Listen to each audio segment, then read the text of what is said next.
दोस्तों हमारे साथ क्या होता है ना, हमारे अंदर एक रिवर्स मैकेनिज्म भी काम करता है। जो चीज़ हमें नहीं मिल रही होती वो हमें बहुत पसंद होती है।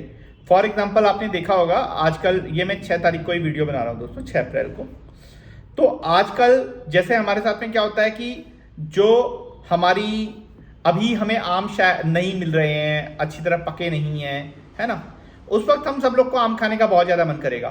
परंतु जिस वक्त पके हुए आम मार्केट में आने लग जाएंगे अच्छी तरह, मतलब प्राकृतिक रूप से पके हुए आम, जिस वक्त आम के दाम भी सस्ते हो जाएंगे, उस वक्त शायद हम लोग आम से कतराने लगेंगे। क्यों कतराने लगेंगे? वही रिवर्स मैकेनिज्म काम करता है। इसी तरीके का एक फल था शहतूत। आप सब लोगों ने बहुत बचपन में तोड़ के खाए होंगे। हम तोड़ के खाने में तो बहुत ज़्यादा नहीं खा पाए तोड़ के, परंतु इसके चक्कर में तोड़े बहुत बार गए हैं। मम्मी डैडी की तरफ से काफ़ी डांट पड़ती थी जब हम शहतूत खाने लगते थे।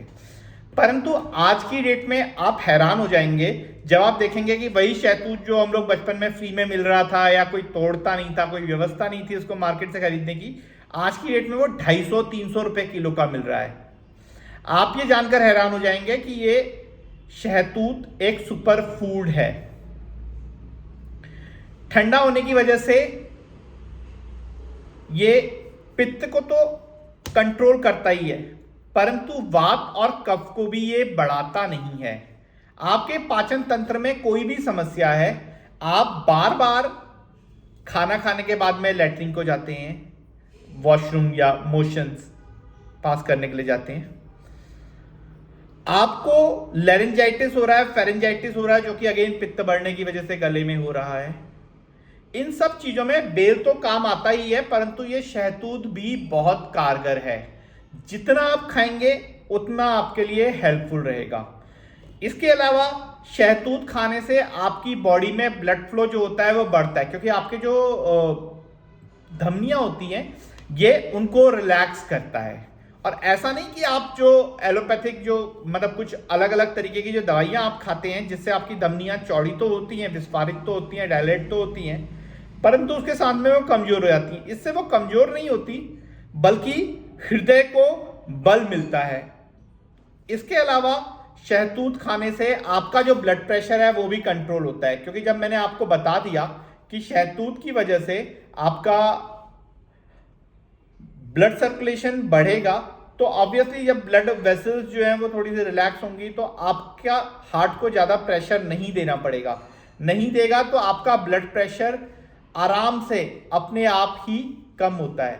इसके अलावा एंटी इंफ्लेमेटरी होने की वजह से आपकी बॉडी में आंतरिक कहीं पे भी सूजन है, दर्द हो रहा है, जो मैं बता रहा था मेरे चेहरे पे किसी ने बोला कि पफिनेस अभी कम हुई है, वो सारी की सारी चीजें कैसे होंगी? वात बढ़ेगा। मैं ट्रैवल जिस वक्त करूंगा उस वक्त ट्रेन की वजह से ट्रेन हिलेगी, और मेरी बॉडी के अंदर अगर कमजोरी है तो उस वाले केस में मेरा जो वात है वो बहुत ज्यादा बढ़ जाएगा, और उस वजह से बॉडी में सूजन होगी अलग अलग जगहों पे।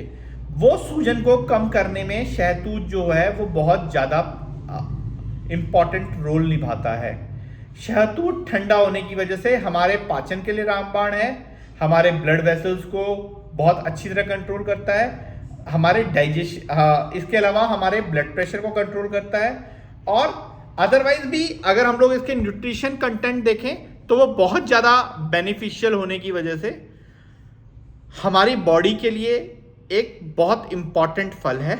मेरी आप सबसे ये गुजारिश है कि इस वक्त जब आपको शहतूत मिल रहा है, यानी कि जब शहतूत का सीजन चले जाए उसके बाद में हम सारे के सारे लोग हाथ मलें, तो बेटर है इस वक्त हम लोग शहतूत के ऊपर फोकस करें और सारे लोग शहतूत का सेवन करें, स्पेशली जिनका ब्लड प्रेशर हाई है।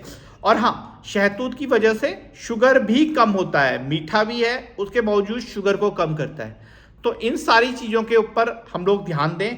ऐसे ही आयुर्वेद के और रहस्य लेके मैं आपके पास में आता रहूँगा, क्योंकि जब आप जानेंगे आयुर्वेद रहस्य तभी आप बन पाएंगे स्वस्थ, रख पाएंगे अपने स्वास्थ्य का ख्याल। और इसी आपके स्वास्थ्य की कामना के साथ मैं डॉक्टर अंशुमन जोशी आपसे विदा लेता हूँ। जय धन्वंतरी, जय आयुर्वेद।